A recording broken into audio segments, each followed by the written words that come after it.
तरीके से आपने कहा कि भारत माता की जय बोलने वाली भी हमारी हिंदू आर्मी है, तो ऐसे भी लोग 2022 के चुनाव में रण में उतर आए हैं जो हिंदू भारत माता की जय नहीं, भारत माता की जय का विरोध करते हैं और उन्हें कई बार आपने मंचों से सुना होगा अपशब्द प्रयोग करते रहते हैं। तो ऐसे में आप क्या कहेंगे 2022 के चुनाव को लेकर? देखिए, ये वही लोग हैं जो संविधान का प्रयोग करके और 25 बच्चे पैदा कर जनसंख्या जिहाद करते हैं और संविधान का प्रयोग करते हैं राजतंत्र के लिए, लेकिन इस भारत को माता नहीं मानते हैं। भारत माता की जय बोलने में उन्हें गुरेज है क्योंकि वो शरीयत से चलने वाले लोग हैं। वो वही लोग हैं जो हमारा मिड डे मील खाते हैं, हमारे टैक्स के पैसे से जो मिड डे मील स्कूलों में आता है वो खाते हैं और जाके मदरसों के अंदर जो है जिहाद पढ़ते हैं। ठीक है, ये वही लोग हैं जो 12 वर्ष की बच्ची और 14 वर्ष की बच्ची से निकाह करते हैं। जब आदरणीय प्रधानमंत्री मोदी जी 21 वर्ष का आयु सीमा तय करते हैं बच्चियों की, तो उसमें भी लोग विरोध करते हैं। ये वही लोग हैं जो 14 वर्ष की बच्चियों के साथ निकाह करके और 25 वर्ष की होते होते 5 बच्चे पैदा कर डालते हैं। ये वही लोग हैं जो हलाला करते हैं। ये वही लोग हैं जो विवाह नहीं कॉन्ट्रैक्ट करते हैं। ये वही लोग हैं जो रोज तलाक देते हैं। ये वही लोग हैं जो गाय को काटते हैं। ये वही लोग हैं जो मदरसों और मजारों के रूप में जमीन जिहाद करते हैं। ये वही लोग हैं जो हिंदू बच्चियों को बैला फुसलाकर जो है लव जिहाद करते हैं। ये वही लोग हैं जो भारत माता के टुकड़े करने की बात करते हैं। तो मैं ये समझता हूं कि ये सर्वविदित है कि आज के डेट में जो चुनाव चल रहा है वो पूरे, चाहे वो देवबंद उलेमा हो या जितने भी मस्जिद और मदरसे हैं, वहां से एक ही आवाज आ रही है कि सारे मुसलमानों इकट्ठे हो जाओ और सीधे सीधे 2022 में योगी को हराओ।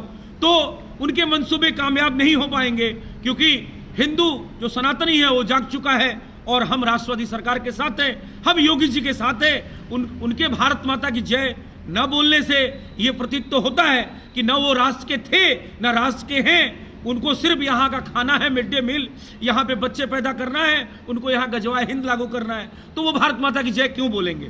सर्वविदित है।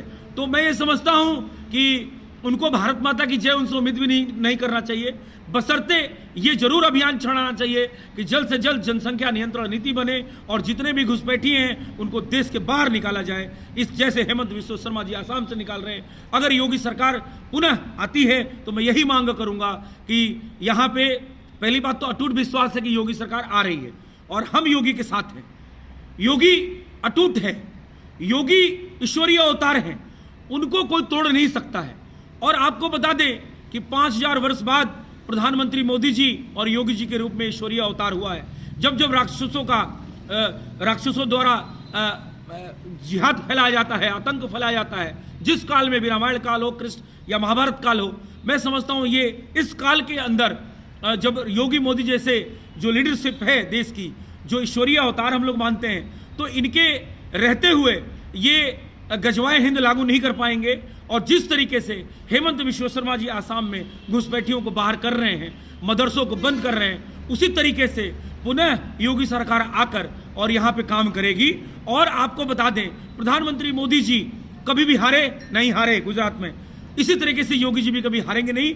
और मैं समझता हूं कि योगी जी तो भारत के भविष्य है, भारत के भाग्य विधाता हैं, हमें ये बात समझना चाहिए और इनके नियत पे कोई डाउट नहीं करना चाहिए क्योंकि इनका कोई अपना परिवार नहीं है। ये परिवारवादी जो पार्टियां हैं, जिनके यहाँ डीएम, जिनके यहाँ सीएम और जिनके यहाँ लेखपाल और जिनके यहाँ तहसीलदार जन्म से पैदा होते हैं, तो ऐसे परिवारों को मैं जनता से जो ये नहीं कहूँगा कि आप गुमराह होइए, सीधे सीधे योगी जी का समर्थन करिए और जो भारत माता की जय नहीं बोलने वाले लोग हैं, इन घुसपैठियों को इनकी सरकार लाकर भगाने का काम करिए। इसलिए अब लगातार ये चीज़ कह रहे हैं योगी आदित्यनाथ मुख्यमंत्री होने वाले हैं, सरकार हमारी आने वाली है। मगर वहीं अगर विपक्षी पार्टियों की बात की या समाजवादी पार्टी या कांग्रेस की, वो जनसैलाब जो उमड़ रहा है उसको देखकर उनका यही कहना है कि योगी आदित्यनाथ बाहर जा रहा है, बीजेपी सत्ता से बाहर जा रहा है। तो ऐसे में क्या लगता है कौन सी पार्टी सरकार? देखिए, मैं आपको बता दूं, ये 2022 चुनाव से जुड़ा हुआ विषय है आपका। आप जो जनसैलाब जिसकी बात कर रहे हैं ना, वो सारा पेड़ जनसैलाब है। अभी लखनऊ अंबेडकर मैदान में एक जनसैलाब उमड़ा था जिनकी बात कर रहे हैं।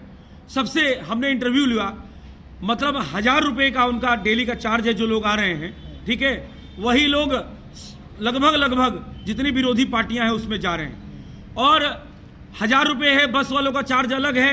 इस तरीके से अलग अलग क्षेत्र से जो उनको टिकट मिल रहा है वो लोग अपना जनता को लाते हैं, लेकिन ये है कि उसको वोटों में कन्वर्ट हो जनता हो जाएगी, जो पेड जनता है, ये मुमकिन नहीं है। और आपको बता दें कि आज उत्तर प्रदेश के अंदर सपा, बसपा, कांग्रेस और भाजपा और आम आदमी पार्टी 5 लोग चुनाव लड़ रहे हैं। देखिए, आम आदमी पार्टी से बात अगर करें तो केजरीवाल जैसा, मैं कसाई कह सकता हूं, वामपंथी दलाल कह सकता हूं कि केजरीवाल जैसा दलाल जो कोरोना काल के अंदर जो कोरोना वॉरियर्स डॉक्टर होते हैं, और डॉक्टर एक नहीं होते हैं, 1000 की संख्या दिल्ली के अंदर होती है, और वो उसमें एक विशेष वर्ग का जो कट्टरपंथी समाज के डॉक्टर को 1 करोड़ का चेक दिया जाता है कोरोना वॉरियर्स बोल के, तो उनकी नीयत को समझ सकते हैं कि उनका जो निशाना है कौन सा वर्ग है, और वो उसी वर्ग के बल पे दिल्ली में भी सरकार बना रहे हैं और वहां मंदिरों को तोड़ाई कर रहे हैं। तो आप समझ सकते हैं कि केजरीवाल का तो दाल उत्तर प्रदेश में निकलने वाला नहीं है। अब बात आती है असदुद्दीन ओवैसी की, जो AIMM है, तो वो आप समझिएगा सबसे बड़ा राष्ट्रद्रोही वही है, घुसपैठिया है वो देश को कहता है कि योगी मोदी जी हट जाएंगे तो तुम लोग का क्या होगा, वो पहाड़ों पे चले जाएंगे और वो आश्रम में चले जाएंगे तो तुम लोग का क्या होगा। तो ओवैसी को आपके चैनल के माध्यम से मैं बताना चाहता हूं कि वो सिर्फ बकवास कर सकता है, बाकी औकात उसकी कुछ नहीं है। बिहार में जरूर उसने अपने मजहबी कट्टरपंथियों की वजह से 5 सीट ला दिया, लेकिन उत्तर प्रदेश में खाता नहीं खुलेगा। और बात बता दें आपको कि कांग्रेस में जो उड़ रही है वो एक मुस्लिम वर्ग के वोट पे ही उड़ रही है, और अखिलेश भैया भी उड़ रहे हैं तो मुस्लिम के ही बल पे उड़ रहे हैं, और मायावती जी भी दलित मुस्लिम समीकरण बैठा रही हैं, अखिलेश जी भी जो है यादव मुस्लिम और ब्राह्मण समीकरण बैठा रहे हैं, लेकिन ब्राह्मण प्रबुद्ध समाज का है, वो जाने वाला नहीं है। और यादव देख चुके हैं कि इन्होंने यदुवंश होते हुए कृष्ण भगवान काशी मथुरा के लिए कुछ नहीं किया। तो मैं ये समझता हूं कि योगी मोदी ही काशी मथुरा के लिए करेंगे और ये राष्ट्रवादी सरकारें ही करेंगी। अखिलेश जी से उम्मीद करना बेकार है। तो यादवंश भी बड़ा नाराज है, तो यादव समाज भी लगभग 80% अखिलेश यादव जी के साथ नहीं जा रहा है। देखिए, हम जमीनी स्तर की बात करते हैं, हम पार्टी प्रवक्ताओं की तरह बात नहीं करते हैं, हम दिल खोल के बात करते हैं, गोल मटोल बात हिंदू आर्मी करने का टेंडेंसी नहीं है। तो अखिलेश यादव जी के साथ में कुछ मुस्लिम रहेंगे, कुछ थोड़ा बहुत यादव भाई हैं जो अभी भी नहीं जगे हैं, जो हमारे हिंदू भाई, जो यादव भाई यदुवंश समाज है, लेकिन 80% यदुवंश समाज योगी जी के साथ है।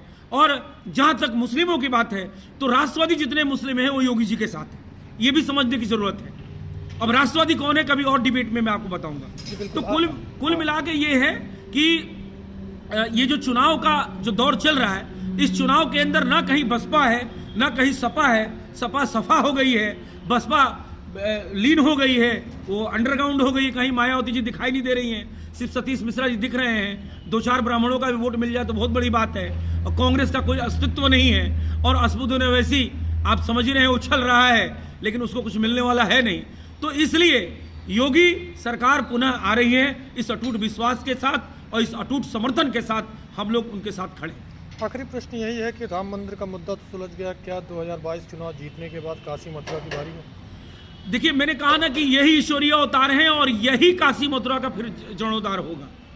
और विपक्षी पार्टियां या राष्ट्रद्रोही ये कहते हैं कि ये जब चुनाव आता है तो काशी मथुरा और राम मंदिर लेके बैठ जाते हैं।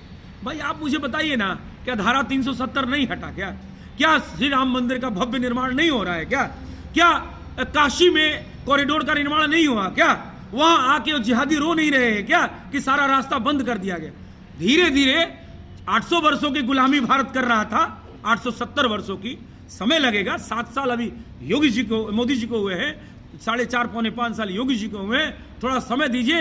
काशी मथुरा ही नहीं, 30,000 मंदिर हमें वापस लेने हैं, और वो काम तभी हो पाएगा जब हिंदुत्व की प्रखर आवाज योगी आदित्यनाथ उत्तर प्रदेश में आएंगे और भारत के भाग्य विधाता और भारत के भविष्य बनेंगे। इसलिए काशी मथुरा अभी बाकी है, बहुत जल्द हम वहां पे अपना जो है जलवा दिखाने वाले हैं।